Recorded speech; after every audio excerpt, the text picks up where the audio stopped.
So what would happen if you took an ARPG gameplay from Diablo, building an enemy attacks from Factorio, and put all this in a futuristic sci-fi setting? Well, you would get Riftbreaker. And in this video, we're going to be reviewing just that. We're going to be reviewing Riftbreaker and decided whether it is worth it to buy right now or not. So without further ado, let's just get it started. And as always, as every single one of my videos, I'm going to be giving you the answer right away to not waste your time. And the answer whether Riftbreaker is actually worth it or not is yes. Riftbreaker is actually a pretty fun and amazing game if you like top-down action games with a little bit of building and survival elements. Game is fun and varied enough to keep you busy for quite a while and gives you gameplay that is different enough from anything else. But it's difficult to tell you why it is worth it without getting into details. So let's just get right into it. Oh, and by the way, our Steam Curator page is already up and running, so if you want to see all of my reviews, videos, and a little bit of text review right there on Steam before you're gonna buy anything, just go and follow us there on Steam so that you will not miss my reviews when you are buying the games. Now back to the video. So what even is Riftbreaker? Story-wise, game is happening in a distant future. You are a scientist in this mech suit, and your goal is to prepare one of these wild frontier planets for an imminent human arrival.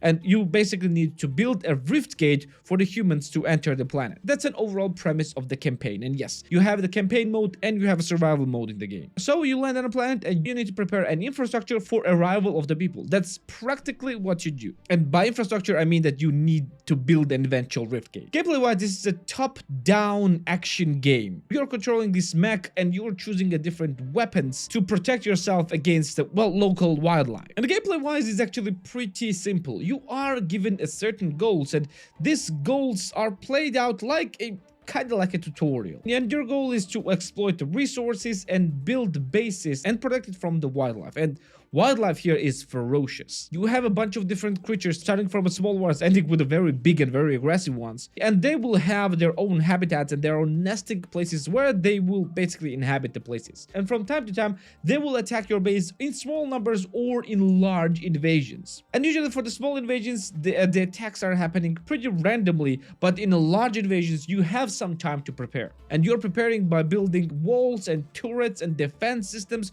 to basically prepare your base for these attacks. And usually the larger your base is, the more resources it will generate, but it will be also more difficult to defend it. But as you progress through the game, you unlock new buildings, you upgrade your buildings to be more efficient, you unlock new defense capabilities, but you also unlock new attack capabilities for your mech. And these attack capabilities can be different, of course, based on the weapons that you wield. And weapons are pretty different, starting from the regular melee weapon like a sword, ending with the Gatling guns and cannons, and even something like lightning guns, as I did in the Metal Terror DLC. And first, it seems pretty okay, but as the game progresses, you also unlock different biomes. So basically, the game is not happening in one map only. It happens on multiple different maps, and each and every different map have their own different resources and also have their own different environmental dangers and also different enemies as well. So you need to set up this logistics for the bases to be self-sufficient and defended enough for you to not be constantly there. But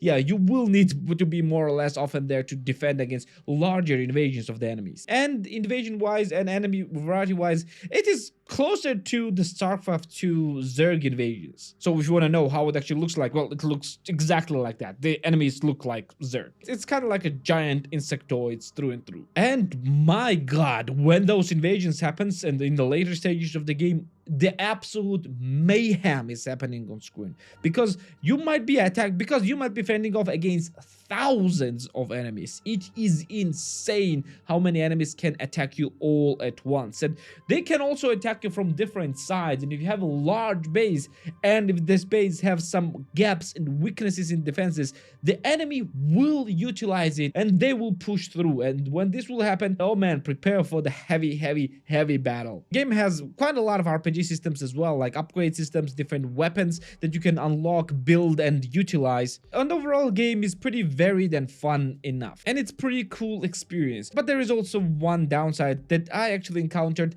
while I was playing on a bit weaker computer, and this happens when the enemy numbers are going way too high. And sometimes on weaker computers you might actually encounter some slowdowns. No, it's not frame drops, weirdly enough, it's actually slowdown. I encountered these issues when I was playing a while ago when it came out, but right now, when I was playing right now on my a bit more powerful computer, I didn't encounter that much, or at least I didn't feel like the game was slowing down. But all is good, all is fine if the price is right. So how much Riftbreaker will actually cost? So game is available on Steam for the base price of $29.99 for tier 1 countries and $14.49 for tier 2 countries, and can go as low as $19.49 for tier 1 countries and $9.41 for tier 2 countries. So is this game actually worth it for those prices? Well, this price means that you can get this game for below $20. And in order to complete the game, you will take around 20 to 25 hours. And that's what I'm talking about the campaign mode. You can also play in a survival mode as well. And all in all, to complete the game in its entirety, maybe it will take around 50 hours to do practically everything. So was this game worth it for those prices?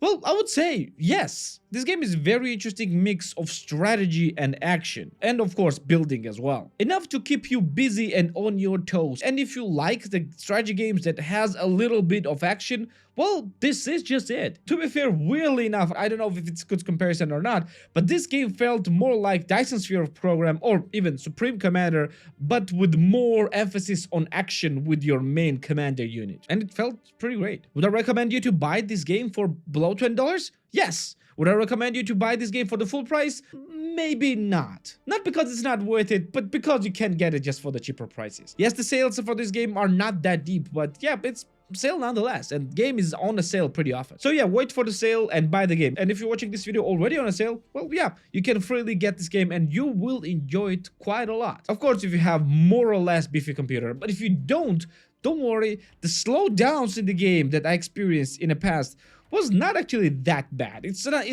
that FPS is dropping or you feel like the game is lagging. It's literally just slows down, which makes it feel like you're playing in slow-mo, and yeah, it's weirdly not that bad looking. But yeah, overall I recommend this game. This game is different and fun enough to be experienced by anyone. And well, this will be it for today. Thank you for being here with me. Like the video if you liked it, subscribe for more videos like this one, and I'm gonna see you in the next one. See ya.